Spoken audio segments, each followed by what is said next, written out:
The rain had started without warning. It soaked the no. pavement, blurred the This streetlights, changes everything. and turned the road outside the building into a mirror of red and blue reflections.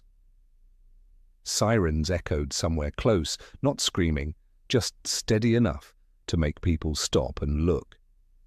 Ethan Cole stood on the sidewalk, his jacket half-soaked, phone clenched in his hand as it vibrated again. And again, messages he hadn't opened, calls he hadn't answered. Across the street, under the weak glow of a streetlight that flickered like it might give up at any moment, Amina stood completely still. She wasn't crying, she wasn't shouting, she wasn't running toward him. She was watching him the way someone watches a moment they know will change everything. Behind Ethan, voices spilled out of the building, urgent, confused. A door slammed. Someone called his name. Papers were being pulled from drawers that had never mattered before tonight.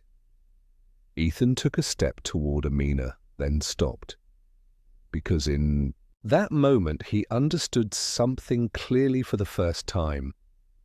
If he crossed that street, there was no going back. If he didn't, he might lose her forever. And none of this was about money anymore. Before we go any further, take a second. If you're watching this right now, comment below where you're watching from, and let me know if you enjoy billionaire stories that mix romance, compassion, and real human choices. And if stories like this are your kind of thing, make sure you like this video and subscribe to the channel. It helps more stories like this reach people who actually care about them. Now let's go back. Because this night didn't begin with sirens or rain, it began with $1. The building was old and quiet, the kind of place people passed every day without noticing. The paint on the sign had faded unevenly, and one of the windows had a long crack running from top to bottom, like a scar no one bothered to fix. Inside, the air smelled faintly of dust and burnt coffee. Ethan sat at a narrow table as a thin folder was slid toward him. The lawyer cleared his throat, uncomfortable. $1, he said. No one reacted. A few people exchanged glances. Someone at the far end of the room gave a short, humorless laugh. To them, this wasn't a beginning. It was the official end of something that had been dying for years. Ethan picked up the pen and signed. He didn't smile. He didn't celebrate. He just stood up, nodded once, and thanked everyone for coming. At 31, Ethan Cole was already wealthy, but you wouldn't know it by looking at him. No designer clothes, no watch worth more than a car. He avoided excess the way some people avoided conflict. His success came quietly. Small, digital platforms, smart exits, years of choosing sustainability over speed. Money followed him, but he never chased it. What he chased was meaning. Ethan grew up watching capable people get overlooked because opportunity rarely arrived where talent lived. He learned early that systems rewarded visibility, not value. Somewhere along the way, he decided that if he ever had the means, he would do things differently. That decision led him here. The studio had once been a creative hub. Designers, builders, artists who worked on schools, community spaces, cultural centers. They weren't famous, but their work mattered. Then contracts dried up, larger firms moved in, and slowly the place became invisible. Most investors didn't bother with invisibility. Ethan did. Not because of profit projections, because of the people who kept showing up anyway. Amina Okoye was one of them. She stood near the back of the room during that final meeting, arms loosely crossed, posture relaxed, but alert. Dark skin. Natural hair pulled back simply, eyes steady, observant. She wasn't anxious. She was measuring. When the room cleared and silence settled, she walked toward Ethan. "So," she said, calm, direct, "you're the one who bought it?" "Yes." "For $1? "Yes." She looked at him for a moment longer than most people would have. "Why?" she asked. Ethan didn't offer a pitch. Because it still matters, he said. Amina studied his face, searching for something false. She didn't find it. That was the moment something shifted. In the days that followed, Ethan didn't act like an owner. He didn't arrive with consultants or talk about restructuring. He sat in meetings, asked names, listened to stories that hadn't been told in years. Amina worked closely with him, not by design, but because their responsibilities kept overlapping. She was a lead designer known for work that blended modern structure with cultural memory.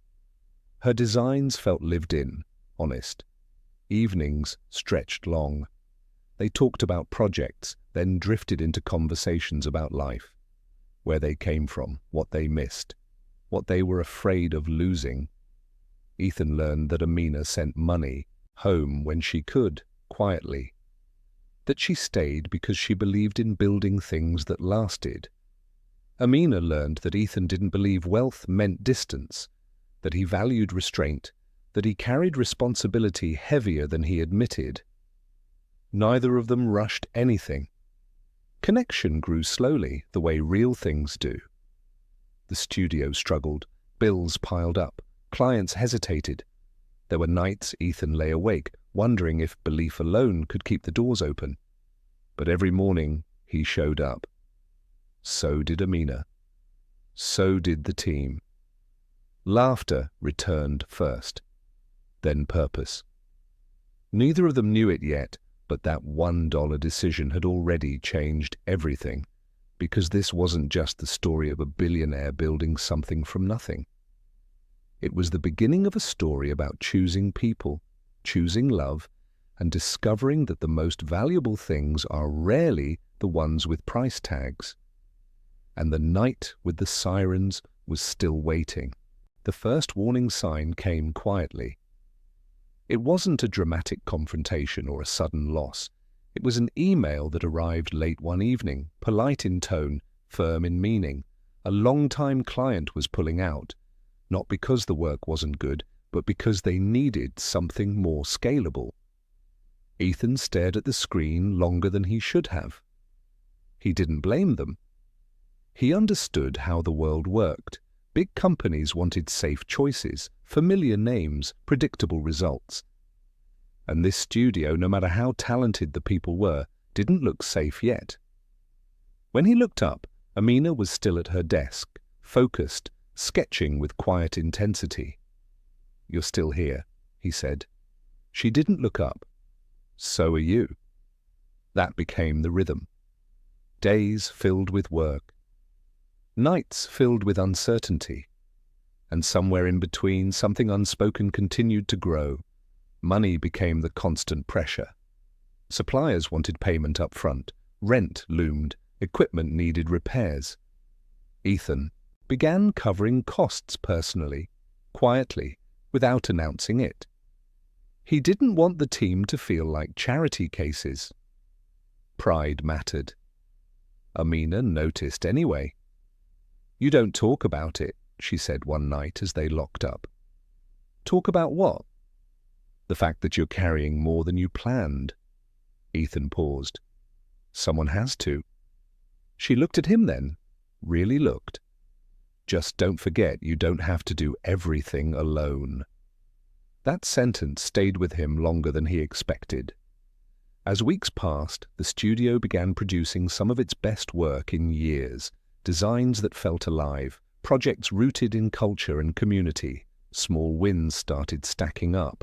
A local school renovation, a cultural center redesign. Nothing headline-worthy, but meaningful. Amina's designs stood out. Clients remembered them. Word spread, slowly. But pressure doesn't disappear just because progress begins. One afternoon, Ethan's lawyer showed up unannounced. "This isn't sustainable," he said bluntly. "You're bleeding capital for goodwill." "They're not goodwill," Ethan replied. "They're people." The lawyer sighed. "People don't always pay you back." That night, Ethan stayed late, alone. He thought about walking away, selling what little progress they'd made, cutting losses. He had the resources to do it without consequences, except one. Amina. Their connection had deepened quietly, no grand gestures, no declarations, just shared moments, trust building in silence, comfort in presence. One evening, after a long day, they sat on the studio steps, city noise humming around them. "You ever think about leaving?" she asked. "All the time," Ethan admitted, "but not like this." She smiled faintly. "Me too." That was the closest they came to admitting what was forming between them. Until the night everything nearly fell apart. A major payment Ethan was counting on fell through. Rent was due in days. Payroll loomed. For the first time he had to make a choice he'd been avoiding: cut staff or risk everything. He called Amina into his office. "We might have a problem," he said. She listened as he explained. No panic, no interruption. When he finished, she nodded slowly. "What do you want to do?" she asked. "I don't know," he said honestly. "I don't want to hurt anyone." She stood. "Then don't." He looked up. "That's not how the world works." She met his eyes. "Maybe not. But it's how this place works because of you." They worked through the night, cutting costs, calling favors, rearranging timelines. Amina even postponed a personal project that could have boosted her own career. She didn't mention it. Ethan found out later. That sacrifice changed something in him. This was no longer just his responsibility. It was theirs. When the crisis passed, barely, the relief was quiet. No celebration, just survival. And in that fragile calm, their connection finally crossed a line neither of them could ignore. Not with words, with presence. A hand lingering longer than necessary. A look that stayed. A shared understanding that this mattered more than either was ready to admit. But just as things began to feel stable, the world started paying attention. And attention always comes with a price. Attention changes things. At first, it arrived as curiosity. A short article online, a few mentions on social media. Someone calling the studio unexpectedly authentic. Ethan noticed the shift immediately. Phones rang more often, emails carried different tones. People who once ignored them suddenly wanted meetings. Opportunity had arrived. So had pressure. The offers came with conditions: adjust the designs, simplify the vision, make it easier to scale, easier to sell, easier to brand. The same words kept repeating, dressed up as advice. Ethan listened, he always did, but he didn't commit. Amina felt the change too. Meetings became more frequent, decisions felt heavier. The space that once belonged to quiet focus now buzzed with opinions from people who had never set foot inside before. One afternoon, after a long call, Ethan sat alone, staring at nothing. "They want to take it over," he said when Amina joined him. "Not today, but eventually." "And if you say no?" "They'll walk." She nodded, unsurprised. "And if you say yes?" He exhaled slowly. "We lose what made this place matter." That night, Amina invited him over for dinner. Nothing elaborate, just food, music, and space away from the studio. It felt important to breathe somewhere else. Her apartment was modest but warm, soft lighting, books stacked everywhere. Artwork leaned casually against walls, unfinished but alive. They talked about everything except work at first. Childhood memories, music they loved, moments they wished they could redo. Then silence settled between them, comfortable but charged. "You're different lately," Amina said gently. "I feel like I'm standing at a door," Ethan replied, "and whichever way I step, something breaks." She studied him. "What are you afraid of losing?" He didn't answer immediately. Then quietly, "You." The word hung between them. Amina didn't rush him. She never did. "I don't want to be a complication," she said. "You're not," he said quickly. "You're clarity." That was the night they crossed into something undeniable, not dramatic, not rushed, just honest. But closeness invites vulnerability, and vulnerability invites risk. A few days later, Amina received an offer. A major firm had noticed her work. They wanted her, better pay, bigger platform, immediate stability, everything the studio couldn't promise. She didn't tell Ethan right away, not because she was hiding it, but because she needed to understand what it meant. The studio needed her. Ethan needed her. And yet this was her future. When she finally told him, they sat across from each other, the weight heavy between them. "You should take it," Ethan said after she finished. She looked at him sharply. "That's not what you think." "It is," he said. "You shouldn't stay because of me. And you shouldn't push me away because you're scared," she replied.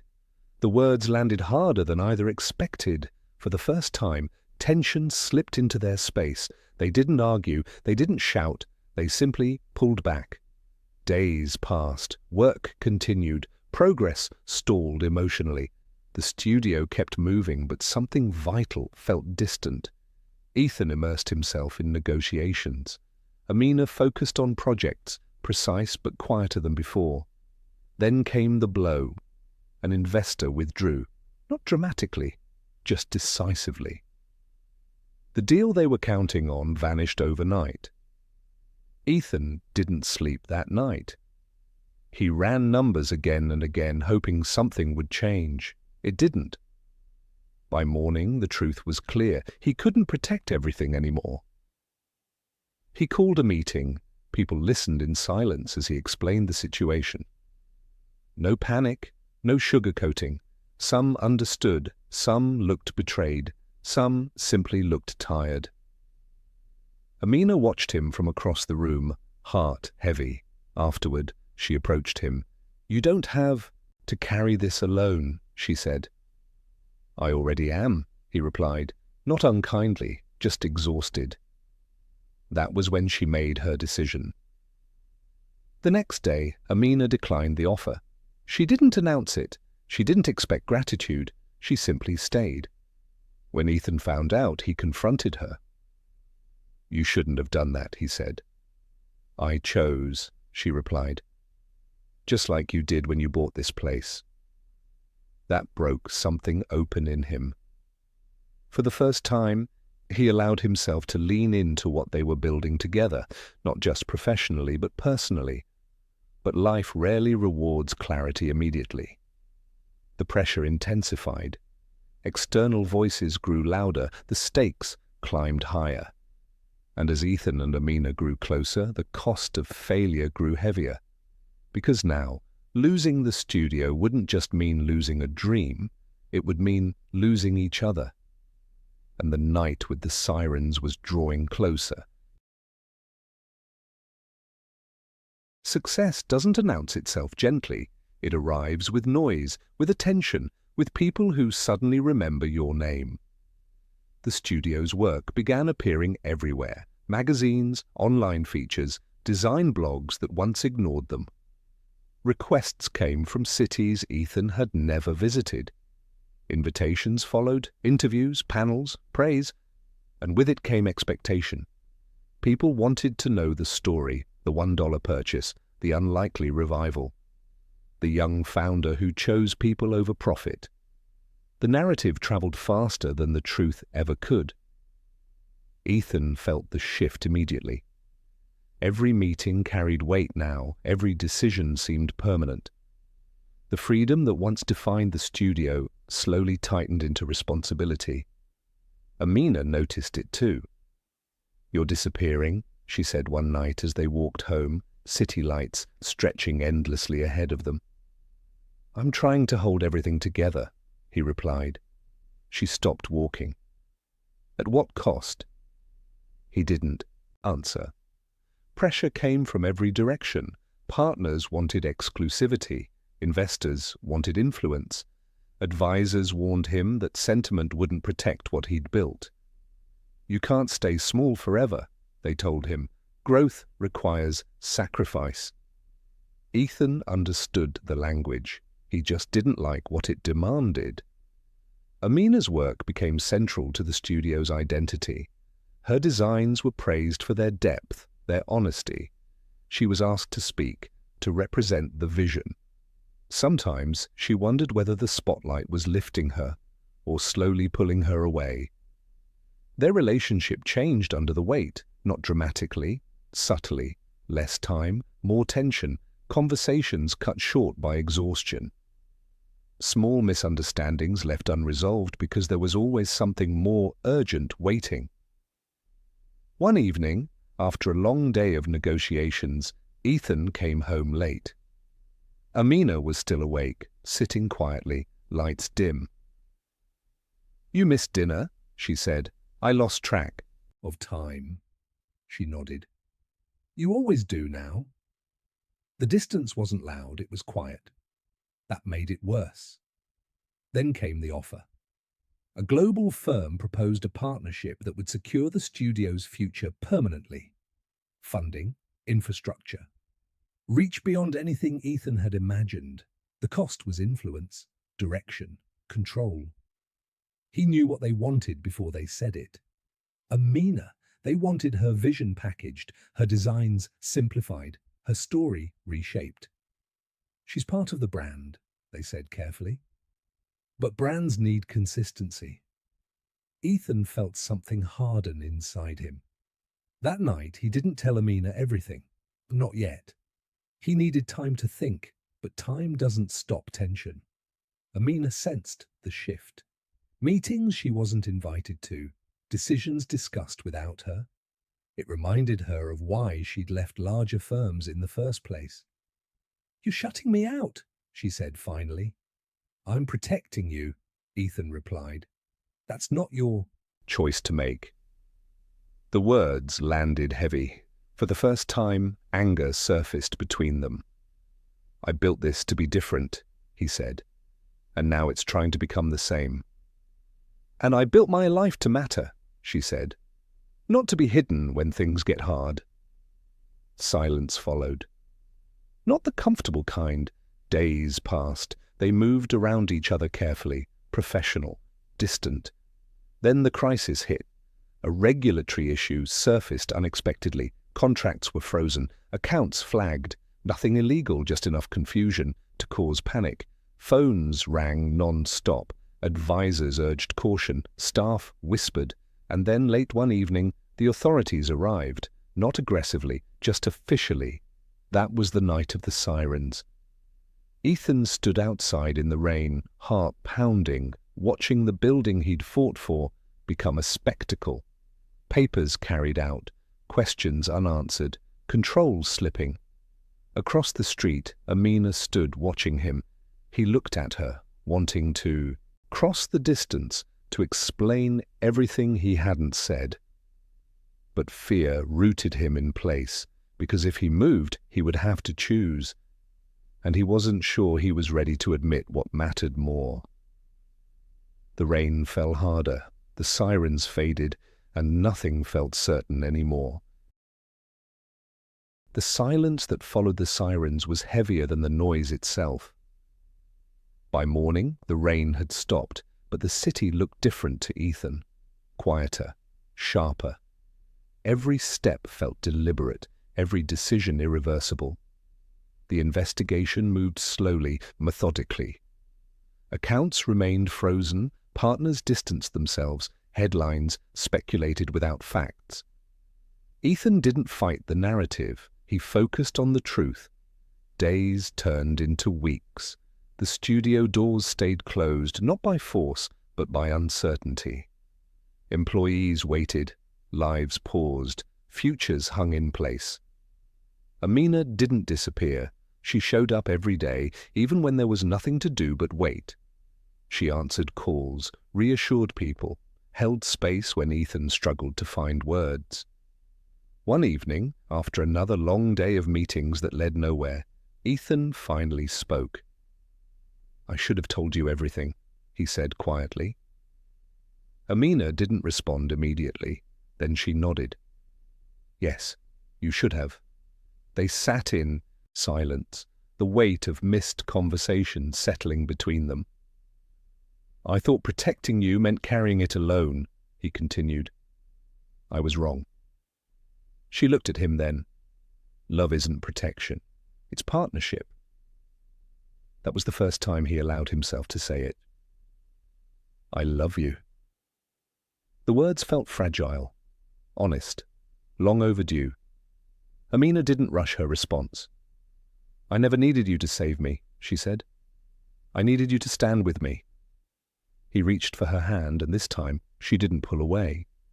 The investigation ended quietly. No wrongdoing, no scandal, just procedural confusion and misplaced assumptions.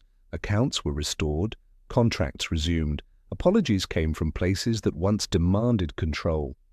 But something had changed. Ethan refused the global partnership. Instead, he restructured everything. Employee ownership, transparent leadership, creative autonomy written into contracts, growth, but on their terms. The studio didn't just recover. It became a model. Clients lined up not just for design, but for values. The work spread across cities, then countries. Revenue followed naturally. Recognition came without compromise. Ethan's wealth multiplied, but he barely noticed, because for the first time, success felt aligned. Amina's work gained international recognition. She traveled, spoke, inspired. But she always returned. The studio remained home. Their relationship grew steadier, deeper, not perfect, real. They argued sometimes, they disagreed, but they chose each other openly now. Years later, the building no longer looked forgotten. The paint was fresh, the windows clear. Inside, the air buzzed with energy and purpose. One evening, as the sun dipped low, Ethan and Amina stood together, watching the team work. "You know," Amina said softly, "all of this started with $1. Ethan smiled. "No, it started with believing people mattered." She leaned into him. The world would call him a billionaire, but that was never the story. The real story was about choosing compassion over fear, love over control, and meaning over money. And that choice made everything else possible. The sirens were long gone. What remained was something far more powerful. A life built with intention, a love built to last, and a legacy that couldn't be measured in numbers alone.